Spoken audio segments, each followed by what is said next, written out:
Good morning students. कल हमने पॉलर bear के बारे में पढ़ा था। आज हम थोड़ा सा पेंगुइन के बारे में पढ़ेंगे।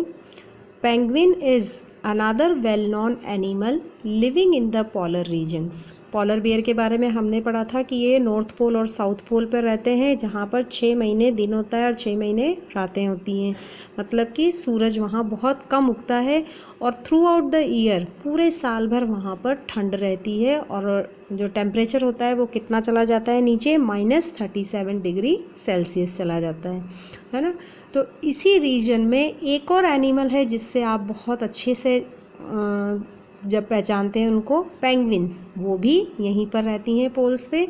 Like polar bears its white colour allows it to merge well with the white background. इसका जो ब्लैक कलर होता है, जो वाइट कलर होता है, ये वाइट कलर क्या करती हैं, ये वाइट बैकग्राउंड के साथ अपने आप को ये मर्ज कर लेती हैं। चारों तरफ बर्फ़ ही बर्फ़ होती है और ये जो इसका वाइट कलर होता है, इसको ये क्या कर देती हैं, उसमें अपने आप को ये छिपा लेती हैं।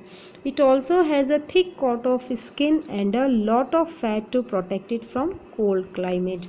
जैसे हमने पोलर बेयर के अंदर पढ़ा था, 2 लेयर फर होते हैं उसके, और स्किन के नीचे एक फ़ैट की बहुत मोटी लेयर होती है जो उसको ठंड से बचाती है और बॉडी को गर्म रखती है।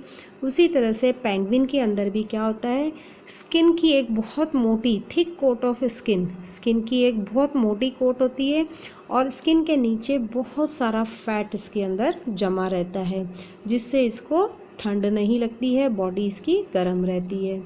Penguins are mostly seen huddled together because this keeps them warm।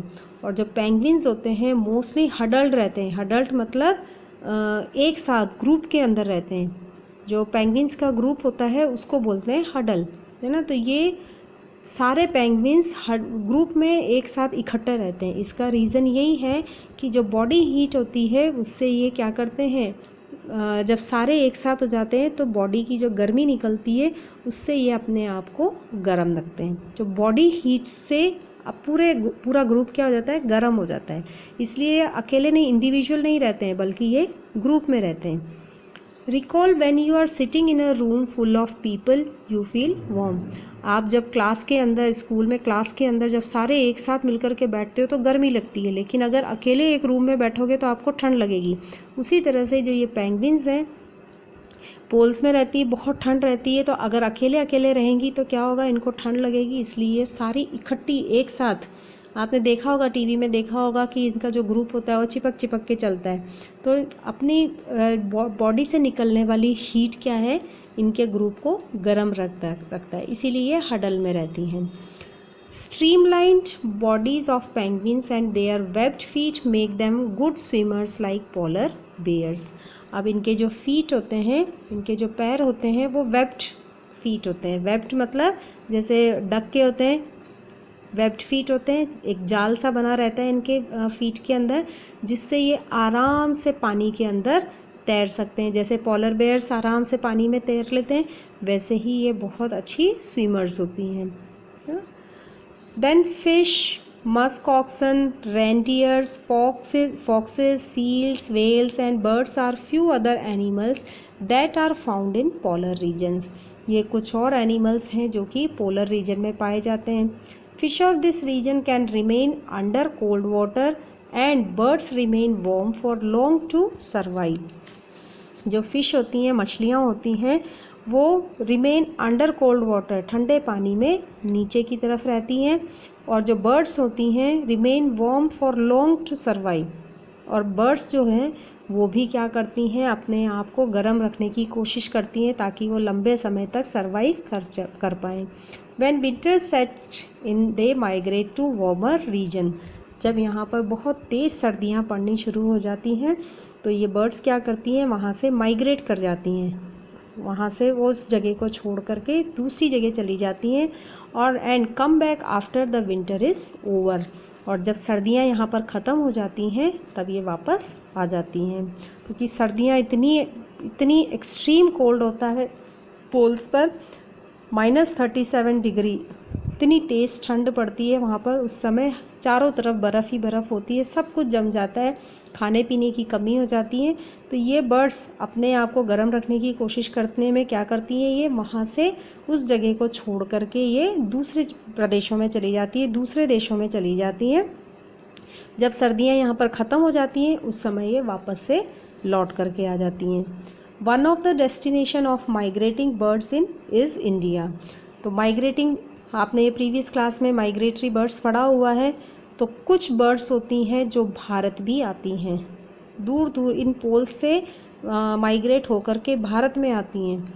Bharatpur in Rajasthan and Sultanpur in Haryana and some wetlands of Northeast and some other parts of India serve as migratory place for Siberian cranes who takes a long flight to reach these places every year।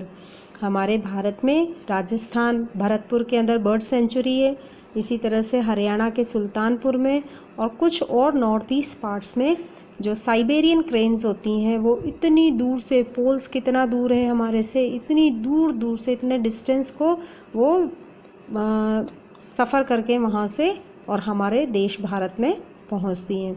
उस समय हमारे यहाँ पर हल्की हल्की ठंड रहती है। जब हमारे यहाँ गर्मी स्टार्ट होती है, मतलब फरवरी लास्ट और मार्च तक जब गर्मियाँ शुरू होने स्टार्ट हो जाती हैं, उस समय ये क्या करती हैं, अपने बच्चों को लेकर के यहाँ से वापस पोल्स पे चली जाती हैं या साइबेरिया चली जाती हैं। तो जब आती हैं ये, तो उस समय वहाँ पर बहुत एडवर्स कंडीशन होती है, कुछ भी खाने पीने के लिए नहीं आता है। यहाँ आकर के ये इन भरतपुर में या सुल्तानपुर में या नॉर्थ ईस्ट में आकर के ये अपने अंडे देती हैं, और जब इनके बच्चे उड़ने के लायक हो जाते हैं तब तक यहाँ पर गर्मियाँ शुरू हो जाती हैं और ये अपने बच्चों को लेकर के उड़ जाती हैं। To escape the did you know To escape the extreme climatic conditions at home, some migratory birds travel as much as 15,000 kilometre. मतलब जब वहाँ पर एक्सट्रीम क्लाइमेटिक कंडीशंस होते हैं, बहुत तेज़ सर्दी पड़ रही होती है, उस समय ये कितना ट्रैवल करती हैं, करीब 15,000 किलोमीटर का सफ़र तय करती हैं ये। Usually they fly high where the wind flow is helpful and the cold conditions allow them to disperse the heat generated by their flight muscles। और यूजुअली जब ये ट्रैवल के लिए निकलती हैं, माइग्रेट कर रही होती है, उस समय बहुत ऊंचाई पर उड़ती हैं, जिससे कि जो हवा का जो डायरेक्शन है वो बहुत हेल्पफुल होता है उनके अंदर, ठीक है। But how these birds travel to the same place year after year is still a mystery. लेकिन ये अभी तक एक रहस्य है कि ये जो बर्ड्स होती हैं, साइबेरियन क्रेन्स होती हैं या दूसरी माइग्रेटरी बर्ड्स होती हैं, वो हर साल इतना लंबा सफ़र तय करके उसी जगह पर वापस कैसे पहुंच जाती हैं। सेम प्लेस, इतने सालों से ये सेम प्लेस पर कैसे पहुंच रही है, ये आज तक रहस्य है कि इनको कैसे इस अपना रास्ता पता होता है, कैसे ये अपने डेस्टिनेशन तक पहुंच जाती हैं। It seems that these birds have a built-in sense of direction। ऐसा माना जाता है सिर्फ, है ना, ये अभी तक प्रूव नहीं हुआ है कि ये जो बर्ड्स होती हैं अपने अंदर जो डायरेक्शन की एक सेंस बिल्ड कर लेती हैं, कि दिशा का एक ज्ञान बिल्ड कर लेती हैं, and know in which direction they have to travel. मतलब इतना सेंस ही अपने अंदर डेवलप कर लेती हैं कि उनको कौन सी दिशा में जाना है ये इनको पता होता है। Probably some birds may use landmarks to guide them।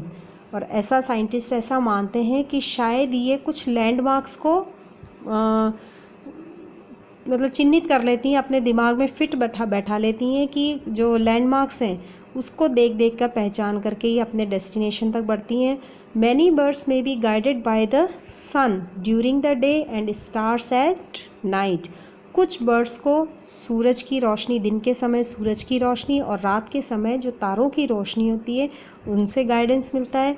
There is some evidence that birds may use the magnetic field of the earth to find direction.